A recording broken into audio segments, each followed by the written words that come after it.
आप देख रहे हैं लव विद एस्ट्रोलॉजी।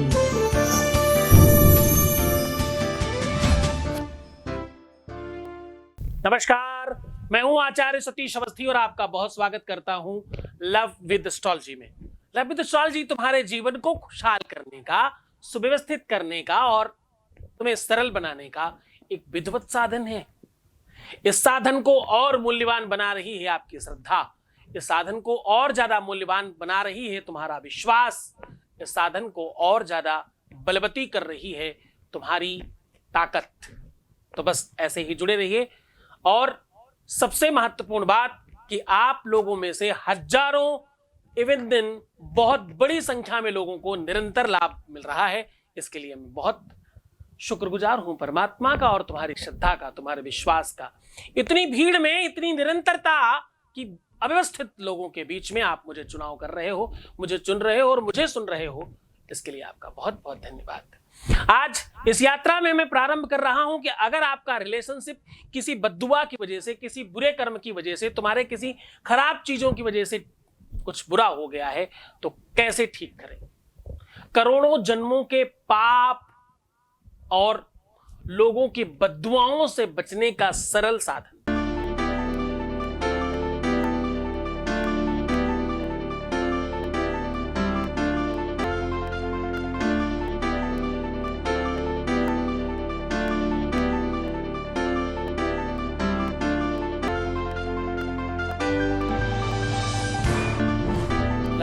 पुराण की तहे गौरी शंकरा धन्यवाद कर चुके हैं। आप देख रहे हैं लव विद एस्ट्रोलॉजी।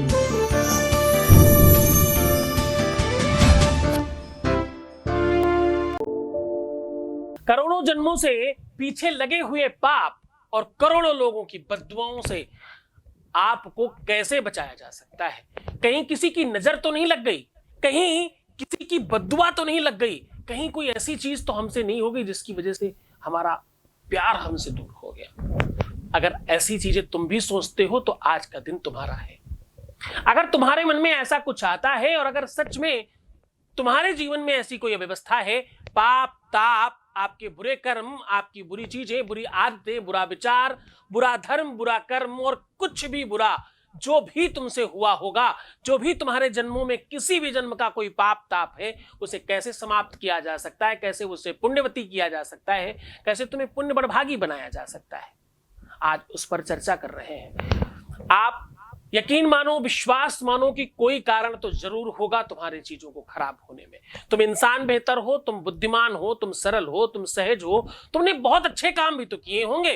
क्या ऐसा हुआ? कोई तो कारण होगा, कोई तो ऐसा रीजन होगा जरूर जिसकी वजह से सब खराब हो गया। क्या है वो कारण? क्यों हुआ भाई तुम्हारे साथ ऐसा? हाँ, और तुम ही क्यों चुने गए इस पूरी की पूरी प्रकृति में, और कोई क्यों नहीं इस चीज के लिए? तुम में क्या कमी थी? और अगर कोई कमी है तो उसे आज ठीक करेंगे। आज इस ईगो को शांत करेंगे और इस अव्यवस्था को ठीक करके अपनी लाइफ को बेहतर बनाएंगे। तुम गुस्से में हो, तुम क्रोध में हो, तुम एंजाइटी में हो, तुम परेशान हो, तुम डिप्रेशन में हो, तुम खाना नहीं खा रहे, तुम सो नहीं रहे, तुम अपना ध्यान नहीं रख रहे, तुम जो भी परिस्थिति में हो, आज बाहर आ जाओ ना। आज तुम्हें वो साधन दे रहा हूं, आज वो तरीका तुम्हें बता रहा हूं जिससे सब ठीक होगा। जिन्हें प्यार का पा भी नहीं पता, प्यार का वास्तव में मतलब क्या होता है जिनको नहीं पता, किसी चीज के बारे में जब आप जानते होंगे तभी ना उसका रिलेशन, उस चीज को आप ठीक कर पाएंगे।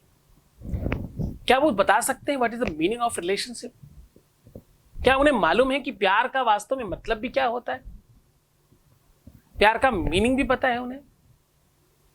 क्या उन्हें तंत्र का कुछ थोड़ा बहुत भी भान है? चलो ठीक है, थोड़े बहुत जानकार कोई रहे होंगे जिनकी वजह से कहीं फोन आ गया या कुछ हो गया, पता नहीं कैसे क्या किया होगा, पर काम नहीं हुआ ना। अगर हमारे कहने से आपको एक सेकंड में फोन आ सकता है ना, तो बात भी करेगा। बात क्यों नहीं करेगा जी? फोन आएगा तो बात भी करेगा ना। शक्तियों का और चमत्कारों का जो प्रभाव है ना, सहजता होनी चाहिए उसमें, सरलता और सत्य। जो भी तुमसे हुआ है, जो भी कर्म तुमसे हुआ, उसका फल तुमको ही भोगना पड़ता है, ये सच है। क्योंकि अवश्यमेव भोक्तव्यम कृतकर्म शुभाशुभम, तुम्हें भोगना ही पड़ेगा। तुलसी बाबा भी कहते हैं इस बात को। मैंने वेद का संस्कृत में श्लोक कहा तो मतलब ये ना समझना हिंदी में कहीं कुछ नहीं लिखा है। हिंदी में तुलसी बाबा ने रामायण में भी लिखा है, काया से जे पातक होई, काया मतलब शरीर, काया से जे पातक होई, बिन भोगे छूटे नहीं कोई, बिन भोगे छूटे नहीं कोई। कहीं अगर डगमगा रही है कुछ गाड़ी तो कोई कारण होगा ना, भगवान बिना मतलब के तो कुछ नहीं देता। आज उस कारण का सीधा निवारण लेकर के आपके सामने हाजिर हूं। करना सिर्फ आपको यह है कि आपको 7 बार 7 शनिवार अपने ऊपर से दूध उतार कर किसी भी डाकोत को या किसी भी भिखारी को पिलाना है। पहला काम। मंदिर में घी दान करना है, कम से कम 1.25 किलो। अगर आप बहुत गरीब हैं 1.25 किलो भी कर सकते हैं। 1.25 मतलब 250 ग्राम में सवाया लगा करके, ठीक है। पाप और पुण्य की इस गठरी से बचाने का सबसे सरल और बेहतर और बड़ा उपाय, एक अपनी हाइट का लंबा कलावा ले लें। कलावा मतलब जो हाथ पे बांधते हैं, रक्षा सूत्र बांधते ना, उसको ले लीजिए। उसमें 7 गांठ लगाइए और दूध से धुल करके खूब सारा घी लगा दीजिए उसमें। दूध से धुल करके उसको पूरा दूध हटा दीजिएगा, तब तक गीला रहेगा तो जलेगा नहीं ना। फिर उसमें घी लगाइएगा। अब देखिए इसमें दूध भी है, घी भी है। अब आपको करना सिर्फ इतना है कि आपको इसको अपने ऊपर से 5 से 7 बार उतार करके कहीं पे हैंग करके उसे जला देना है। और जहां आप हैंग कर रहे हो वो अगर खुली जगह हो, अगर वो थोड़ी ओपन जगह होगी तो ये बहुत ज्यादा अच्छा है। कोशिश करिएगा कि पूरा का पूरा जल जाए। आप चाहें तो उसमें जगह जगह थोड़ा कपूर खूब मीस करके, कपूर का चूरा बना करके पूरे में अगर आप चिपका देंगे, घी के साथ चिपक जाएगा तो वो बहुत अच्छा जलेगा, बहुत आराम से जल जाएगा। ऐसा काम आप किसी भी अमावस्या में कर सकते हैं। ऐसा काम आप किसी भी रिक्ता तिथि में कर सकते हैं। रिक्ता मतलब जैसे चतुर्दशी हो गई, उसमें आप कर सकते हैं। ऐसा काम किसी भी शनिवार के दिन कर सकते हैं। ऐसा काम आप रविवार के दिन भी कर सकते हैं। वैसे शनिवार सबसे ज्यादा कारगर होता है।